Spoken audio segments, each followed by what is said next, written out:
Estamos aqui de volta para falar a videoaula de hoje sobre processos, todas as etapas do desenvolvimento de um documentário.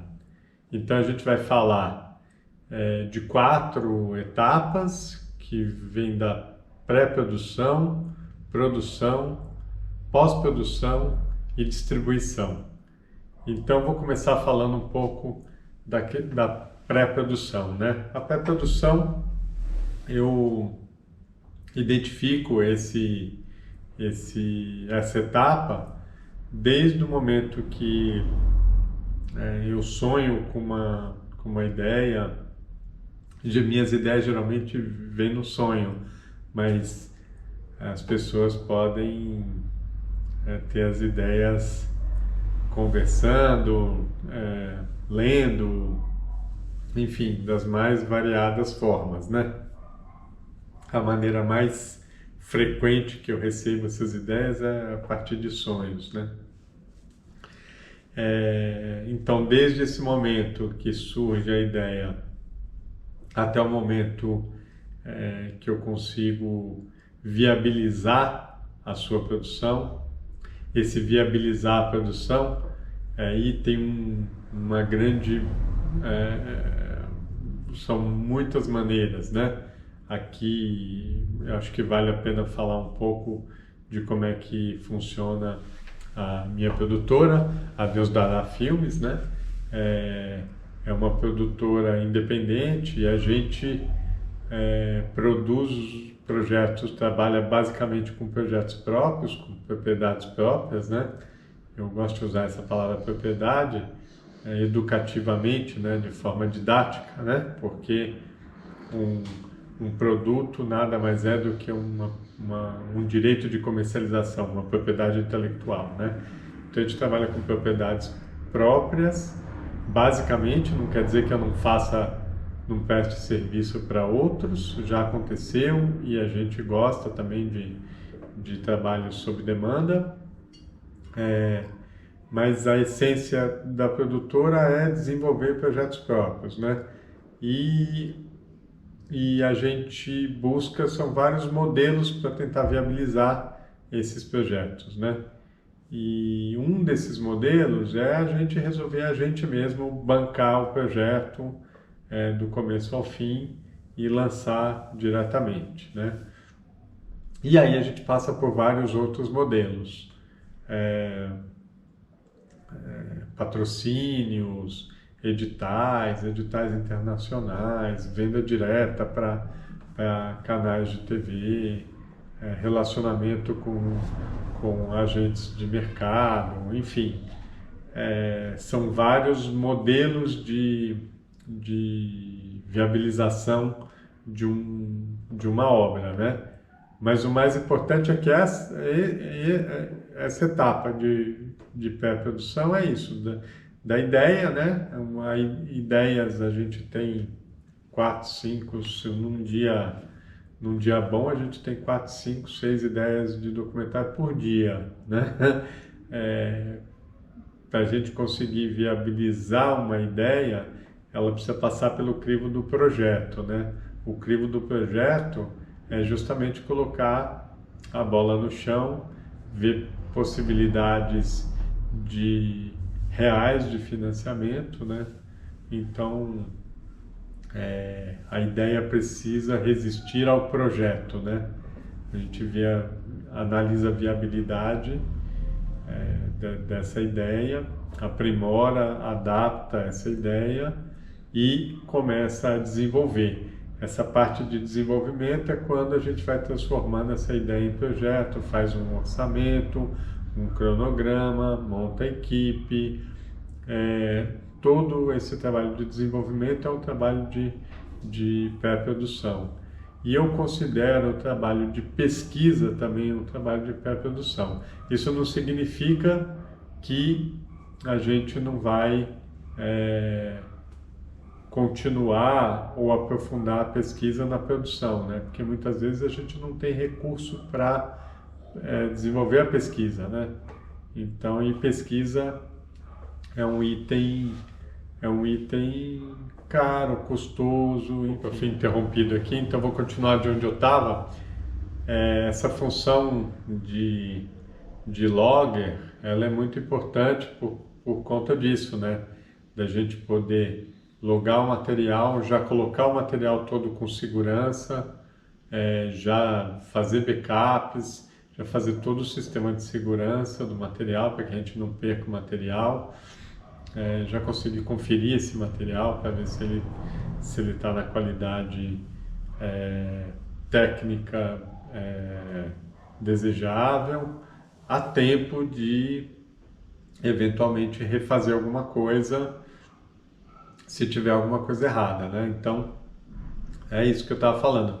Se eu estou viajando, capto, faço uma entrevista ou estou ali seguindo algum personagem, fazendo um ensaio cinematográfico e eu não confiro, só venho conferir esse material quando eu trago de volta, eu vou correr um risco muito grande de não conseguir, né, refazer isso nunca mais, né? Então, a ideia do ter um logger na equipe é muito importante por causa disso, né?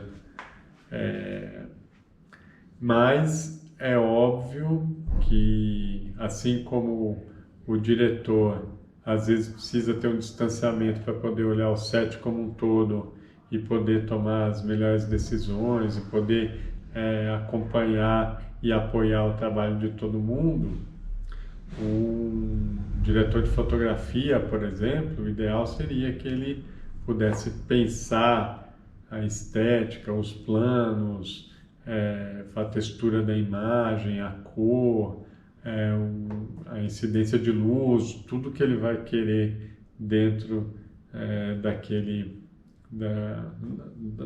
naquela fotografia e ter um operador de câmera que faça isso tudo, mas raramente essa é a situação que a gente vê no documentário, né? Eu até gosto que o próprio diretor de fotografia opere a câmera, porque é aquilo que eu já falei anteriormente, né? A gente estava falando dos átomos, né? Do Patrício Guzman. Eu preciso de uma pessoa afinada o suficiente com o projeto a ponto dele conseguir perceber lá no segundo plano uma coisa acontecendo e que aquilo seria um átomo da realidade, um momento mágico que só uma pessoa que esteja pensando o filme junto comigo vai conseguir captar aquele segundo plano, vai fazer um desfoque no personagem que a gente está entrevistando para pegar o segundo plano e transformar aquilo numa cena possível de entrar no filme, né? Porque ele está ligado em toda a pesquisa, toda a base mitológica que a gente pesquisou, todos os conceitos, todas as referências visuais, todo esse trabalho de planejamento que a gente fez, ele está imbuído disso tudo, ele não é um mero operador de câmera que vai cuidar das questões técnicas da imagem, né? O foco, o enquadramento e todas essas questões técnicas mesmo, né? De disposição e etc, etc. Ele está ligado em outros aspectos, principalmente os aspectos narrativos do filme, né? Então é importante que a gente tenha, às vezes é bom de trabalhar com a equipe mais enxuta para justamente a gente conseguir esse nível de cumplicidade e esse nível de compromisso com a história que a gente quer contar, né? Então, a produção é isso. Importante dizer que se na pré-produção a gente define a estrutura, a estratégia de abordagem, a estrutura narrativa do filme, né? Como eu disse, eu não gosto nem de chamar de roteiro, né? Esse,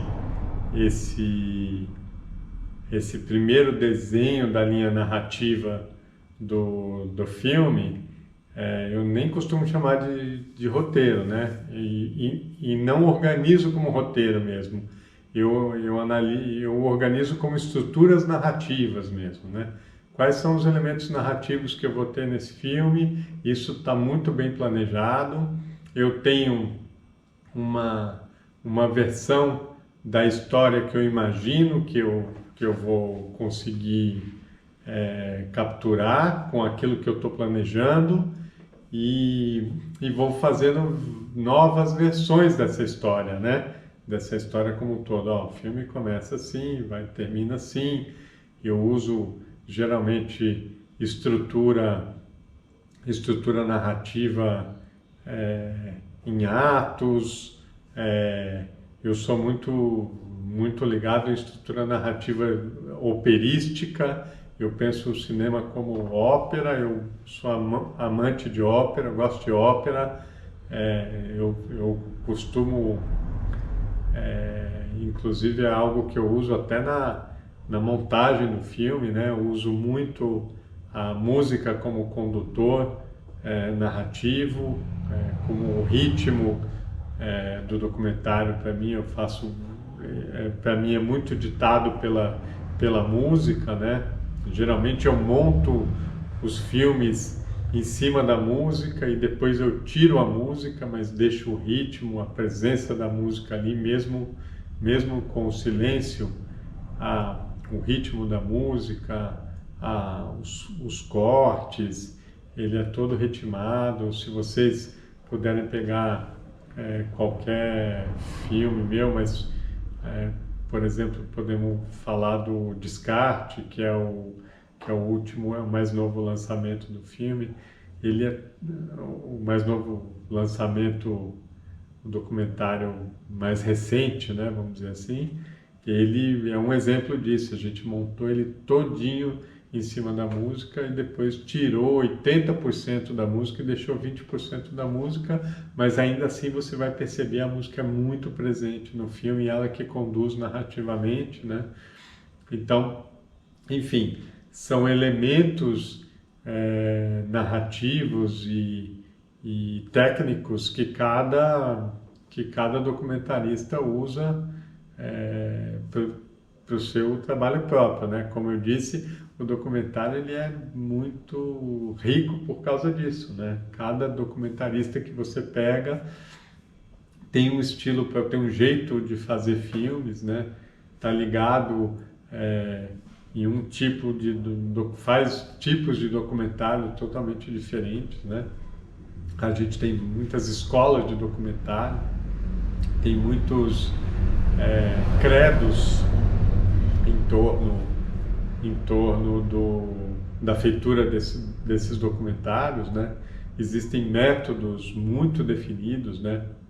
Por exemplo, eu fiz um curso do Ken Burns, que é um documentarista que eu adoro, que faz principalmente filmes históricos, Guerra do Vietnã, enfim, a história do jazz. Ele fez inúmeros filmes históricos, né? E ele tem um método muito definido e ele consegue passar esse método porque ele é muito definido, o jeito como ele trabalha, o jeito como ele pesquisa, o jeito como ele dá tratamento cinematográfico para o material de pesquisa dele, enfim. Isso não significa necessariamente que você esteja engessado dentro do método dele. Não, mas ele é uma base muito interessante para você desenvolver documentários históricos, por exemplo, que é algo que eu tenho muita vontade de fazer. Eu só não fiz documentários históricos até agora porque eu não sei como financiar, mas eu tenho muita vontade de fazer e até por isso que eu fiz esse curso do Ken Burns. Eu estou há 4, 5 anos pesquisando, junto com outros projetos, a gente vai pesquisando até que a gente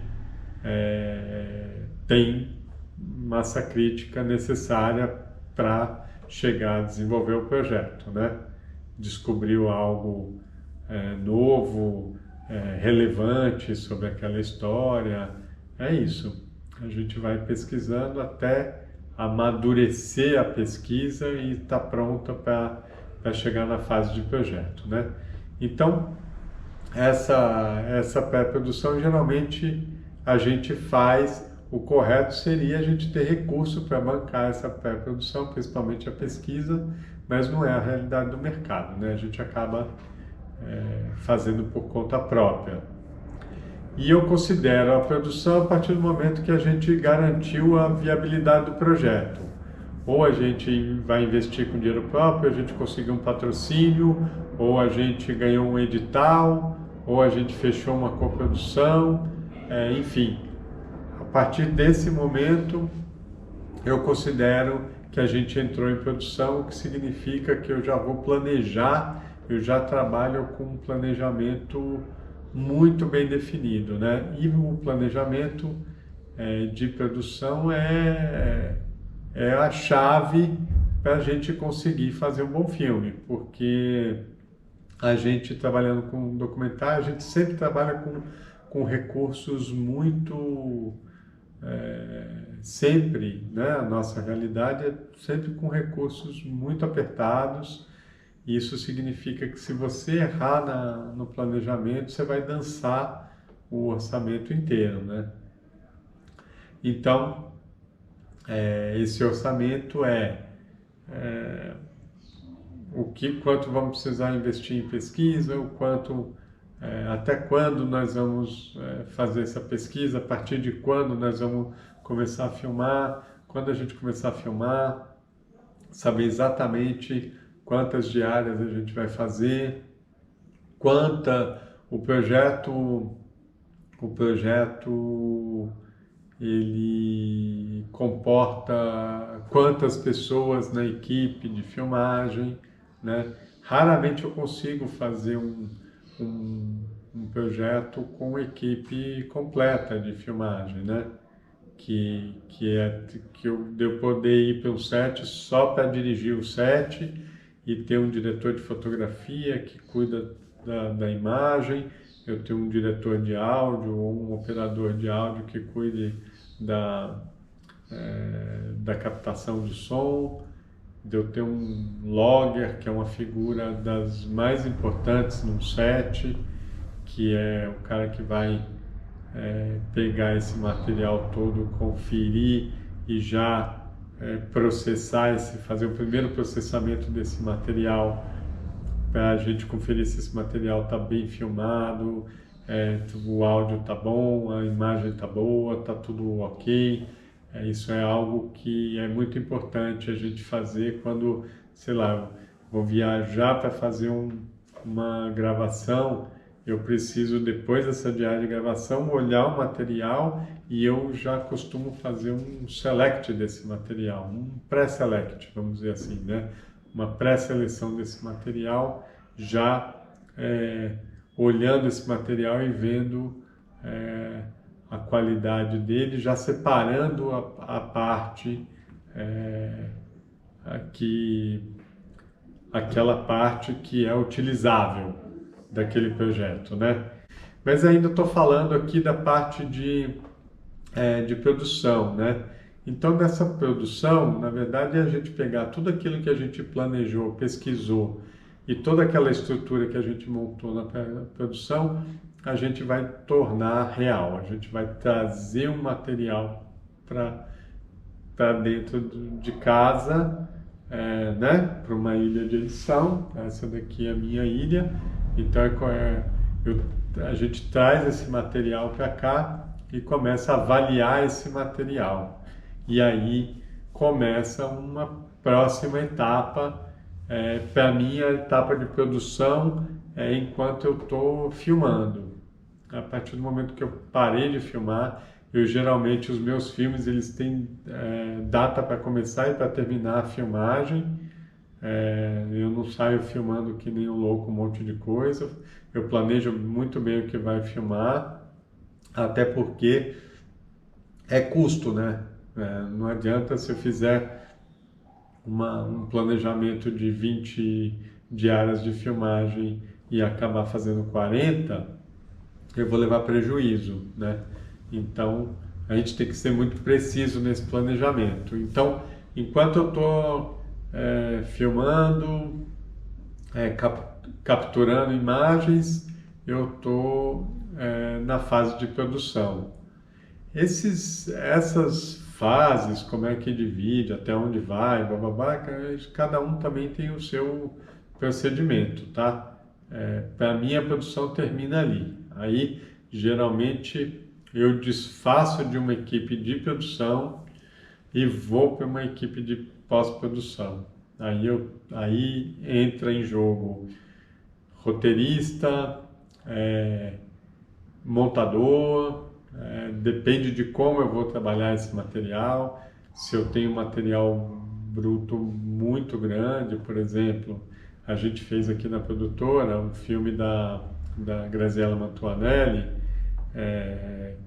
que chama De Peito Aberto. É um filme que eu produzi, filmei boa parte do filme também como documentarista. Muitas vezes eu fui sozinho para cenas, às vezes eu fui com uma equipe. Tinha um diretor de fotografia que fez uma parte das imagens e eu fiz outra parte das imagens, né? E esse tipo de filme, por exemplo, em que a gente ficou 6 meses filmando, acompanhando mães da hora do nascimento até os 6 meses de amamentação e acompanhar tudo o que acontece com a criança nesse período, isso exige, a gente acaba gerando um volume de material muito grande e exige um tratamento desse material, né? Então, a gente fez transcrição disso tudo, passou para o papel e aí tem o trabalho de roteiro no papel, né? E aí, a partir desse roteiro no papel, a gente encadeia essa narrativa toda no papel para depois ir para a ilha de edição, né? Agora tem alguns trabalhos que a gente faz o descarte, é um exemplo desse. A gente transcreveu o material mais para fazer o podcast do filme do que para fazer o filme em si.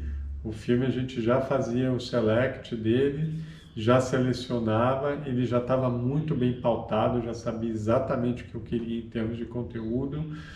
Então a gente já fez os selects e a gente foi editando, foi roteirizando na ilha de edição, que é um jeito de se fazer também. É um jeito mais... funciona bem se você está muito bem definido o que você quer. Se você estiver ainda procurando como contar a história, acho que o mais adequado é fazer a transcrição, encadear essas ideias no papel para depois colocar na timeline, né? Esse processo todo, esse processamento em termos de roteiro, edição, fechamento do filme, né? Depois finalização do filme, isso para mim já é pós-produção. Eu considero montagem pós-produção já. Já é um trabalho de pós-produção para mim, para minha realidade. Tem muitas autoras e muitos documentaristas que consideram a montagem, o roteiro ainda como um trabalho de produção. E a pós-produção é só o que tradicionalmente é chamado de pós-produção mesmo. Tratamento de áudio, mixagem de som e tratamento de de imagem, né? Cor, color grading, correção de cor, definição aí da parte estética do filme, animações, motions, tudo que vem depois de acabamento, né? Mas eu considero pós-produção toda a parte de roteiro, montagem e, obviamente, toda a pós-produção propriamente dita, né? Que são esses, principalmente, som, tratamento de som, mixagem, trilha sonora, toda essa parte de áudio e a parte de cor também. E, obviamente, masterização e aí toda a parte que aí para mim já a própria masterização para mim eu já não considero nem pós-produção, para mim já é uma questão de distribuição, porque já tem a ver do que eu vou fazer com o filme, né? Para onde que vai esse filme? Então, eu acho que tem algumas questões interessantes para a gente falar sobre distribuição, né? Porque nós aqui na Deus Dará, a gente é uma produtora dedicada a realizar documentários de impacto, né? O que significa que a gente tem uma distribuição própria, vamos dizer assim, né? A gente faz a distribuição aqui mesmo. A gente já fez distribuição com distribuidores e tal, e a gente não teve boas experiências com isso. A gente acha que a gente faz melhor esse trabalho de trabalhar o público.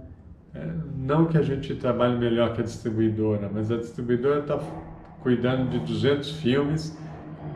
Geralmente o documentário vai ser aquele de menor orçamento que ele tem lá e que ele vai ter menos condição de trabalhar, e é justamente aquele que exige uma sofisticação maior de relação com o público. E aí a gente vai sempre dançar, porque nunca vai conseguir ter a atenção necessária da distribuidora para fazer esse trabalho. Então, o que a gente costuma incorporar a parte de distribuição aqui, e a gente tem sido muito bem... eu considero que os resultados têm sido muito interessantes, né? O Descarte, por exemplo, que é esse filme mais recente que a gente lançou, ele foi todo lançado dentro de casa. A gente montou uma equipe para fazer a distribuição. A gente distribuiu para a maioria dos canais de vídeo on demand, foi para Amazon Prime Video, NetNow, Vivo Play, Sky Play, enfim, uma série de plataformas de streaming. A gente fez uma distribuição social via Videocamp, todo um projeto educativo junto do filme, e uma campanha que é o que a gente chama de documentário expandido, né? A gente produziu uma série de conteúdos extra, que na verdade não são extra, né? É por isso o conceito de documentário expandido. Faz parte do documentário.